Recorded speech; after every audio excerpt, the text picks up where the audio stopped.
touching on the top prop bets in the NBA today. All right, so starting with the first prop bet we're getting that is going to be appealing, especially based off of like the sportsbook's odds, is going to be Scotty Barnes over 6.5 rebounds. Now, the interesting thing about this prop is the fact that we got OG listed out. OG Anunoby, almost got that.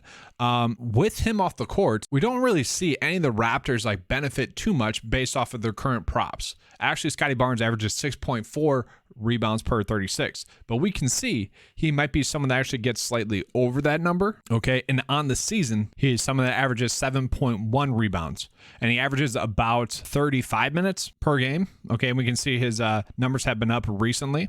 Okay, 38 and 37 the last two games, 38 and 37 the game before that, 42. Like his numbers, minutes-wise, have been up recently, and currently I have him projected at 36 minutes. So really across the board, when you start seeing the minutes boost, and that's, I guess that'd be the bet here, is that the minutes are going to stay there because the game is going to stay close. And we can see, looking at the game projection, that it is a game that's projected to stay close. So we shouldn't have to worry about the blowout potential, thus like some starters not getting their final rotation. And then looking at the game over and under, isn't that high scoring of a game? So that doesn't really matter for rebounds too much, but did want to point that out. So collectively across all sportsbook, they have this number set at minus 131. Okay. The issue with it that I have is that I only have them projected to be 0.3 over the current projection. But given the fact that everything's kind of adding up towards that, I think it's going to be a strong bet for us today. And now another potentially strong bet that we're going to get is going to be De'Aaron Fox over 24.5 points. Now these teams just met in their previous game, and Fox went for 29 points in that game. He ended up shooting the ball 24 times and didn't really shoot the ball all too well. So to me, that's actually kind of encouraging, given the fact that he had a poor night shooting and was still able to get the over at his current prop projection. Because I'm going to assume he's not going to have that poor of a night shooting again. You know, and then just looking at the game log, I guess against Toronto, you really wouldn't have been attacking this prop at 24, you know, tough defense. But given this game where the over and under is set at 238 and the spread is set at, you know, -1 +1, this is a game that we should be able to attack. This is a game in which it makes a decent amount of sense for De'Aaron Fox to be able to get the over. And if I were to pull up like my projections on my site, I'm projected to be over this number by 1.5 points.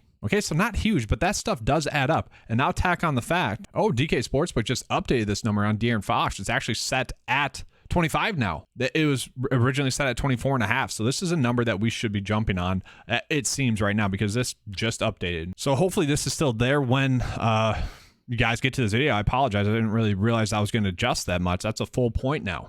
Okay, still could be an edge there, still could be a bet that you make, but obviously we're losing some of the edge that was baked in there. All right, so now looking at the next prop that we are getting, that looks pretty good, is going to be Mikal Bridges over 3.5 rebounds. Now we can see he's been kind of disappointing lately. I think that's the best way to sum it up. Going against Toronto as well, it's not exactly something you would want to be targeting particularly. But if we pull it up on DK Sportsbook, and this is going to be true across all the boards, is that they are favoring the over at -125. And on the season, he is someone that does average 4.4 rebounds. So in theory, he should be able to get the over.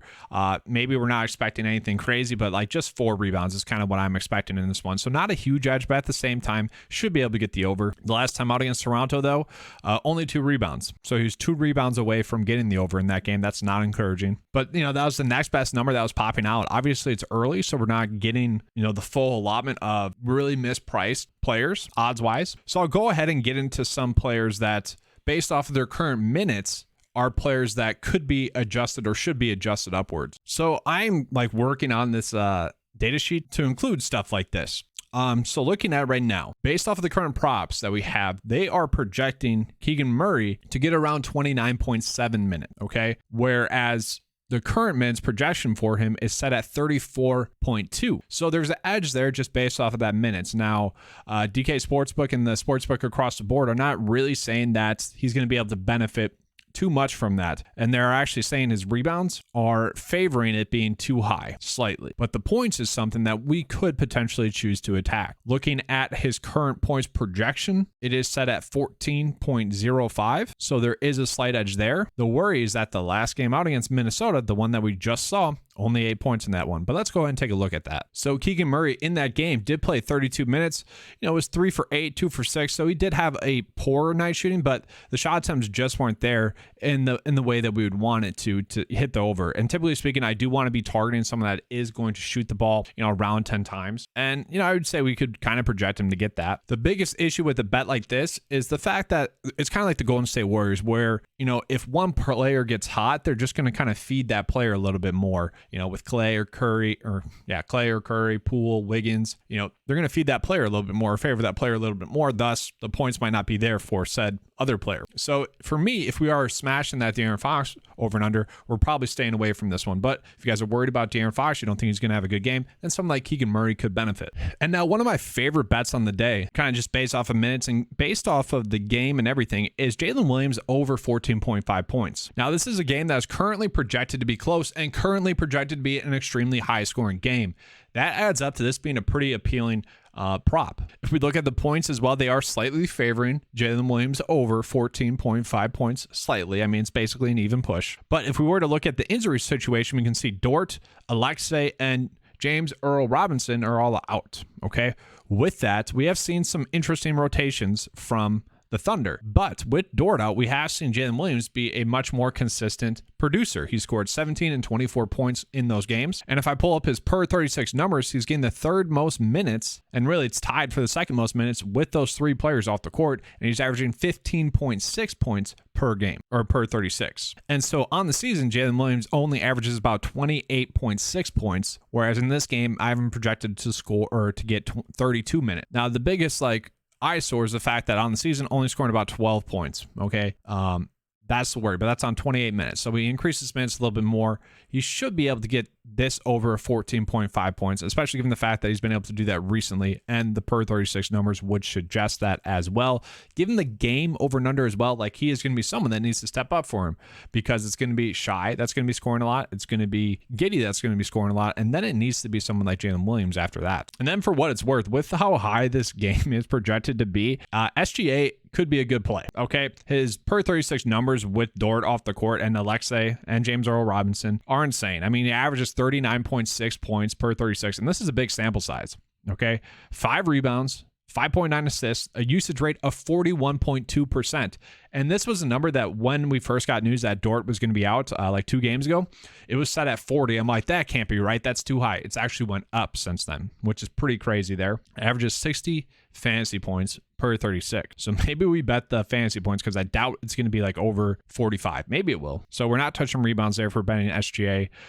Could do assists, but probably staying away from that. You would probably just want to target the points. And it's just an appealing one to me. So you could include SGA over points, Jalen Williams over points, and potentially a little bit of a game stack. And if they are going to be players that are scoring, then maybe you do Josh Giddey over 5.5 assists. But given the usage rate of SGA being over 40% like that, I don't really want to target Giddey right now while that usage rate is so high. And looking at it, Giddey only averages about 5.9 assists per 36 with those players off the court, averages 7.4 rebounds per 36, and 17.8 points. So Giddey is properly adjusted for. And then here's one where the odds were just kind of favoring it as well, would be Wagner under 1.53 ball attempt. The sportsbook had this set at minus 120. So not elite, but one that you could look at. We can see his game log, pretty poor recently, so a bet that you could make as well. And now once again, we are getting Jordan as a decent bet for under shots on goal. So if we look at the numbers now,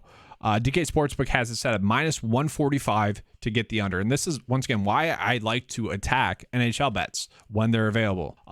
It's just a good number. And then we look at it's plus to get the over, which is also very good. And if we look across all the sports books, it's minus 139 to get the under, and to get the over, it's plus 135. So other sportsbooks are saying it's more likely that he doesn't get the over than DK Sportsbook is saying. So in theory, this should be a really strong bet. Now it's not like the last 2 really strong NHL bets that we have where it's a need to go ahead and do this, but it is pretty darn strong. So let's go ahead and take a look at today's bets. We are looking at the De'Aaron Fox over 24.5 points. That is a number that already adjusted on DK Sportsbook, so probably one we should try to get to.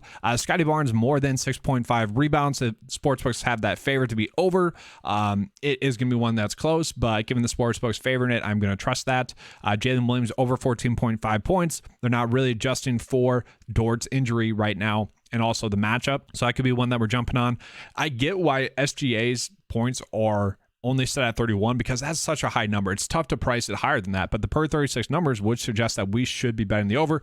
The issue with that is he could eventually have a bad game. And if he has a bad games, the Warriors should be able to blow out the Thunder. So maybe you could kind of tease that bet by favoring the Warriors to win by like 10 points or something. Because yes, eventually SGA is going to have a poor night shooting. Thus, the Thunder would get blown out. But given the fact that they're favored that game right now, the way that they are, spread-wise, it is a game that I want to be tacking. And just to pull that up for you guys again, not projected to be a blowout and projected to be extremely high scoring. So that is why we are attacking some of the Thunder players that are a little bit undervalued, especially given their per 36 numbers. And then Jordan, less than 3.5 shots on goal. And then I realized I kind of messed this up yesterday where I did today's bets. And then I said the bet of the day would be Grayson Allen over fantasy points and Tyler Hero over points. The issue is that I didn't highlight it directly, so I apologize for that.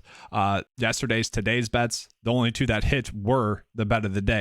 So I just want to call that out. So to me, the bet of the day right now as it sits would be using the NHL bet under. Just those odds are too great. And then De'Aaron Fox, just given the fact that number is looking like it's going to adjust. And given the fact that at 24.5, we're getting a point edge of 1.5, it does look like a good bet there as well. But hopefully we get some more available bets as the day progresses. Maybe I'll put something in the comments or something if we get some standout bets. That's all I have for you guys for this video. Hopefully you guys enjoyed it. If you did, you know what to do. Give a like and subscribe. That helps me continue to be able to put out more content for you guys. All right, let's have a good slate. And as always, let's keep cashing.